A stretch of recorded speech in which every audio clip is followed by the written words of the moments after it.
Hi everyone! Today we're going to take a look at the best cheap graphics cards in the market for this year. First, we're going to show you our top 10 best picks, and we'll talk about what you look for before buying a cheap graphics card. You can find links to all of the products we've mentioned in this video down in the description below. Let's get started.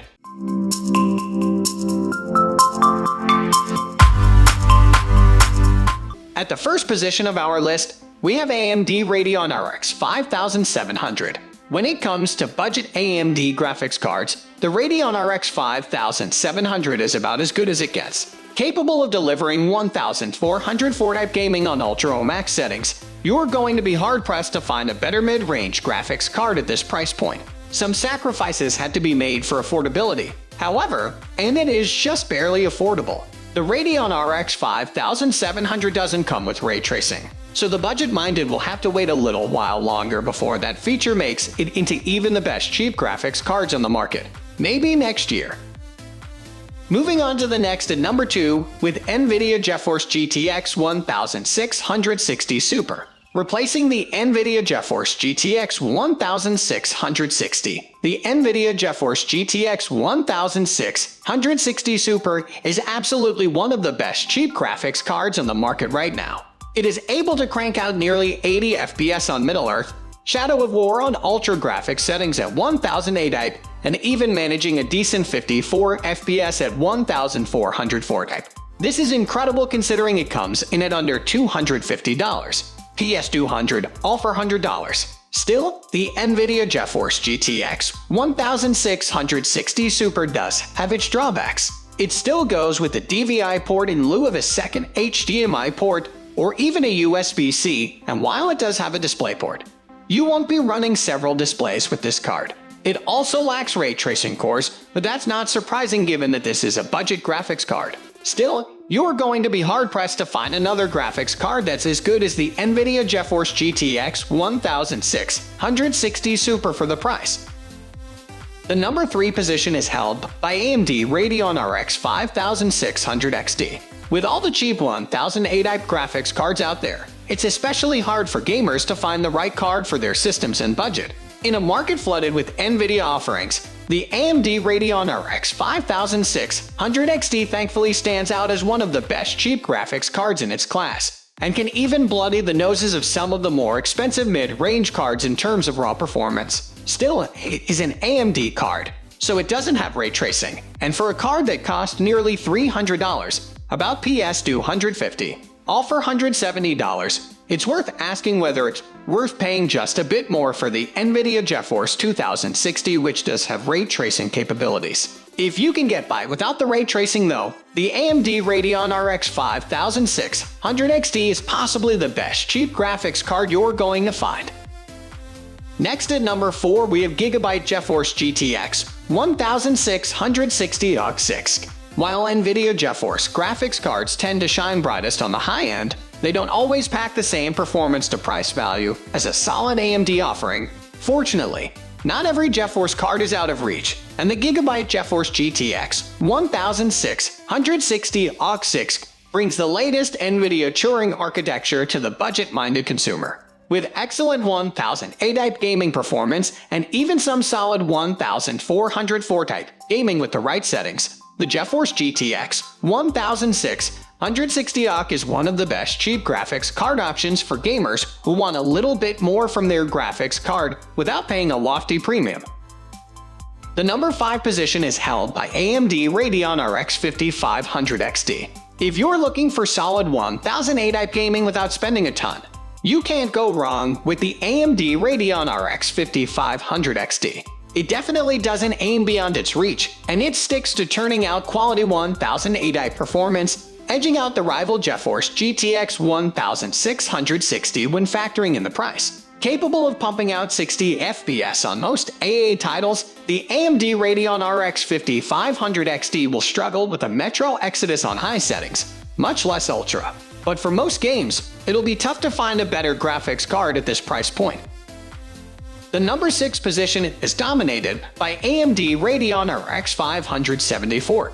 AMD's RX series has surely made some heads turn, but the AMD Radeon RX 570 was the best-selling graphics card in the RX series. AMD Radeon RX 570 comes in 3 different variants: a 2, 4, and 8, but the 4 variant is the most famous one, and it received praises from all over the world for its above-the-par performance. AMD Radeon RX 570 features 4 GDDR5 video memory along with a memory interface of 256-bit. A higher memory interface indicates the data transfer will be quite fast, and you won't be seeing any FPS drops. RX 570 also features a base clock of 1168 ms and can be boosted to 1250 ms. Using MSI Afterburner, you might be able to overclock it to get the maximum performance. Some people often wonder if it is alright to overclock these mid-range graphics cards, and usually not the best option, but with RX 570, you can easily overclock this one without facing any repercussions. Moving on to the next at number 7 with Nvidia GeForce GTX 1050 Ti. The single-fan GeForce GTX 1050 is the next best thing if you're looking to get 6 diffs at 1080p display. Nvidia's GeForce GTX 1050 features 4 gigs of GDDR5 video memory and a memory interface of 128 bits. One could easily tell that RX 570 is way better than GTX 1050 just by looking at the memory interface that these budget-friendly GPUs have to offer. Nevertheless, GTX 1050 also shows some promising results, and even when coupled with an old processor like IFIP 3570, this bad boy can show some excellent frame rates. GTX GeForce 1050 is based on the Nvidia Pascal architect and has a base clock of 1392 ms, which can be boosted to 1752 ms. One of the best things about this graphics card is that it does not heat up so quickly. You can play for long hours on this one without ever needing to worry about the temps. Moreover, the latest AAA titles like Warzone and Fortnite can easily run smoothly on this one at high settings. The single-fan variant of GTX 1050 costs around $150, and also, I'd really recommend it if you're also into graphics designing and 3D rendering. The number 8 position is held by GeForce GTX 1650 Super Overclocked. If you've set your minds on getting those extra few FPS by overclocking your GPU, then GTX 1650 Super will serve you really well. GTX 1650 Super features 4 gigs of GDDR6 memory along with a memory interface of 128-bit. The GTX 1650 Super also features a base clock of 1530 ms and can be boosted to 1800 ms. Furthermore, having GDDR6 memory type means that this one is way better than RX 570. On the contrary, GTX 1650 Super is far superior to RX 570 when it comes to high-res games. The biggest perks of GTX 1650 Super is that this card is compatible with G-Sync and also performs quite well at 144Hz display. GTX 1650 Super is also RTX compatibility, but this is something that we're not sure of because even the RTX 2060 something struggles to keep it together during the most intense scenes. If you're willing to go as high as $170, then 1650 Super is a reasonable graphics card that is very durable and will last for quite a while. Next at number 9, we have AMD Radeon RX 580. AMD Radeon RX 580 offers the best bang for the buck. It features 8-bit GDDR5 memory, 256-bit memory interface, and a base clock of whopping 1257, which is completely overclockable. Radeon RX 580 came out a couple of years ago, but still, it is considered as one of the best budget-friendly graphics cards for fork gaming.